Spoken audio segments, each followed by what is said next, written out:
Good morning भन। म दुध लिन जान्छु। ला मैले दुध ल्याए त बाबु, ल्याए त अनि ल्याए त। गुड मर्निङ भन्दै अब हामीहरू मुखमा लाउने लेप बनाउँछौँ। तपाईहरु भिडियोलाई स्किप नगर्नु ल भन्दै, स्किप नगर्दिनु ल भन्दै। र गाइस म चाहिँ मुखमा लाउने आज लेप बनाउँदैछु। 2-3 दिनबाटै लगाइरहेछु र आज चाहिँ सोचे मैले म तपाईहरुलाई शेयर गर्छु भनेर हेर्दिराख्नु होला, स्किप चाहिँ नगर्नु। यहाँनेरि चाहिँ मैले काँचो दुध अलिकति लिइरहेको छु र यहाँनेरि चाहिँ बिटरुट हो यो। यहाँनेरि चाहिँ म यो बिटरुट लिइरहेको छु, घिस्छु यहाँनेरि ल।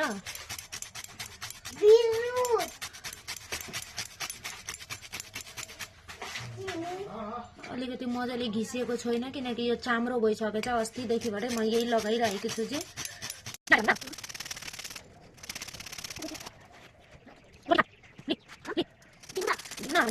अहिले चाहिँ यहाँ जति चाहिन्थ्यो मलाई मैले चाहिँ त्यति लिएँ र अहिले चाहिँ म बेसन लिनेछु अलिकति। यहाँनेरि चाहिँ मैले ल्याप रेडी पारिसकेँ, हेर्न सक्नुहुन्छ।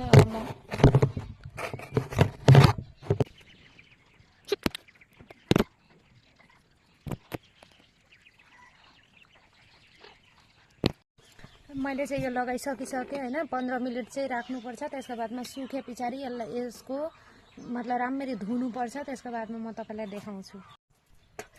मैले चाहिँ साबुनले मजाले पहिले नै धोइसकेँ। रिजल्ट चाहिँ हेर्न सक्नुहुन्छ तपाईहरु। तपाईलाई राम्रो लाग्यो भने चाहिँ के ट्राई गर्न सक्नुहुन्छ कस्तो के लाग्यो भनेर। मलाई चाहिँ राम्रो लाग्यो।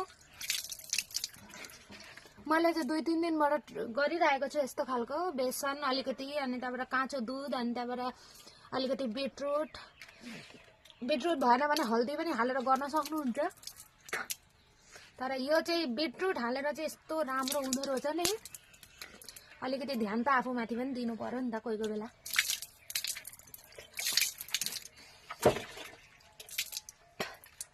र गाइस मेरो चाहिँ भयो। हाम्रो सिस्टम यस्तै छ।